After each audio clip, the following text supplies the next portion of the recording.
With the victory of Allied forces came a prayer from the public that such a war, with such terrible losses of human life and weapons of destruction, never be allowed to happen again. Mitchell returned to Washington and the War Department as the acknowledged expert on military aviation. But those who commanded the Army and Navy felt that aviation was still just an adjunct to artillery and battleships. Service heads joined with powerful groups in Congress to effectively wipe out the aviation units in favor of more conventional weapons. Without realizing it, they began a battle which would last longer than the war itself and cost Mitchell his career. It was Billy Mitchell who first recognized in this country that the stakes of warfare had changed, that three-dimensional forces, those operating in the atmosphere and those operating below the surface of the sea, would hold two-dimensional surface forces hostage. And he paid with his career for his outspokenness in championing that view. All we want to do is have you gentlemen watch us attack a battleship. Give us the warships to attack and come watch. A furious Navy Secretary, Josephus Daniels, replied that he would stand bareheaded on the deck of any battleship Mitchell tried to bomb. The test began June 20th, 1921, off Hampton Roads, Virginia. One by one, over the next month, Mitchell's planes targeted and hit mothballed American and German ships. And, one by one, they sank.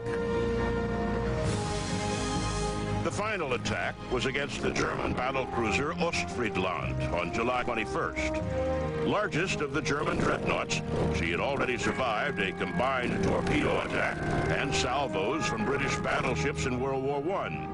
The American and German navies considered her unsinkable. Mitchell's flight of bombers sighted and dropped their payloads.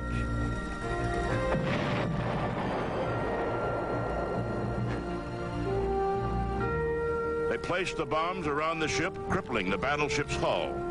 It took less than 4 minutes and 4 bombs. Ostfriesland rolled and went down.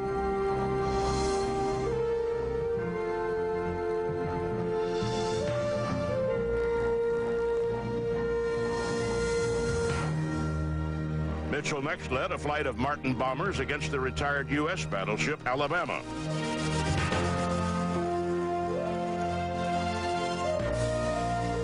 With General Pershing and other Army and Navy officers looking on from the transport ship San Mihiel, the air group sent the ship to the bottom.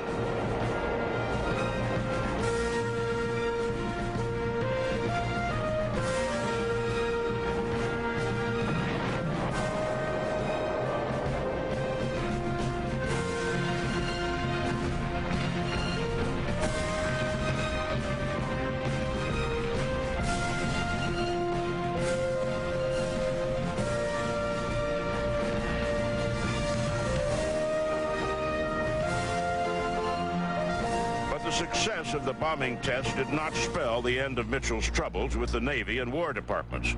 In fact, it made things worse. Despite promises from the new president, Coolidge, to create a unified military department and support for expanding the Air Corps, nothing happened. The Army and Navy kept their individual departments. In 1925, Mitchell was reverted to his permanent rank of colonel and transferred from Washington to Kelly Field as air officer. Others who had supported him, like Hap Arnold, were also reduced a grade in rank. Following a pair of air disasters in September 1925, Mitchell issued a press release which said, "The accidents are the result of incompetence, the criminal negligence, and the almost treasonable administration of our national defense by the Navy and War Departments." On October 3rd, 1925, Mitchell was ordered to be court-martialed. The trial lasted weeks, and Mitchell continued to be blunt with the court and prosecutor. Prosecutor, you say that in future wars, soldiers will invade by leaping in parachutes from airplanes? Would you care to reveal who gave you this startling information? Mitchell, nobody gave it to me. It's quite obvious to anyone with the slightest foresight. Is it your actual belief that the country is vulnerable to attack from the air in the foreseeable future? Colonel Mitchell, do you have any idea of the width of the Atlantic Ocean? Approximately 3,000 miles. And the Pacific Ocean? I know what you're getting at, and I tell you that it won't be long before airplanes will fly non-stop across both oceans. You say that airships traveling 1,000 miles an hour will fight each other in the stratosphere? Do you have any comprehension how fast 1,000 miles an hour is? Of course I do. Do you know it is faster than the speed of sound?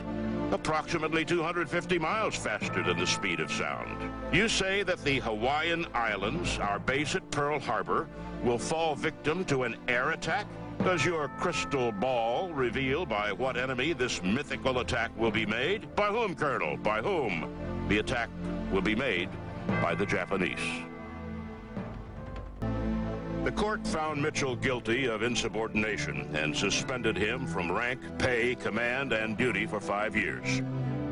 Billy Mitchell resigned from the Army and retired to his farm in Virginia. Now a civilian, he continued his campaign for a separate Air Force department and unified command under a Department of Defense. He met with old friends and supporters and spoke and wrote constantly to the public. But in 1936, the wear of the years in campaigning finally took Billy Mitchell. He died February 19th in a hospital in New York.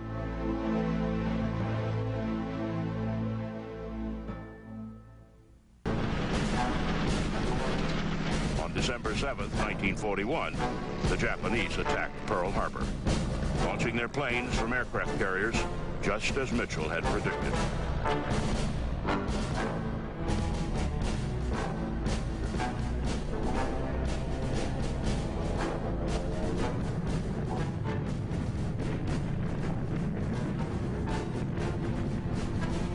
America's first aerial assault against Japan was led by Lieutenant Colonel Jimmy Doolittle, flying the B-25 bomber named after Billy Mitchell.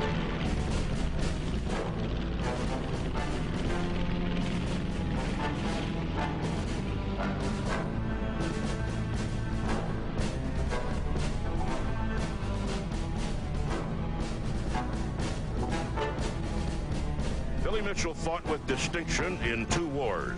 He set a world speed record and proved beyond question that his vision of the future for the nation and his beloved air service were correct. Though a thorn in the side of those he considered mossbacks for failing to be innovative or intelligent, his voice and vision reflected his love of country.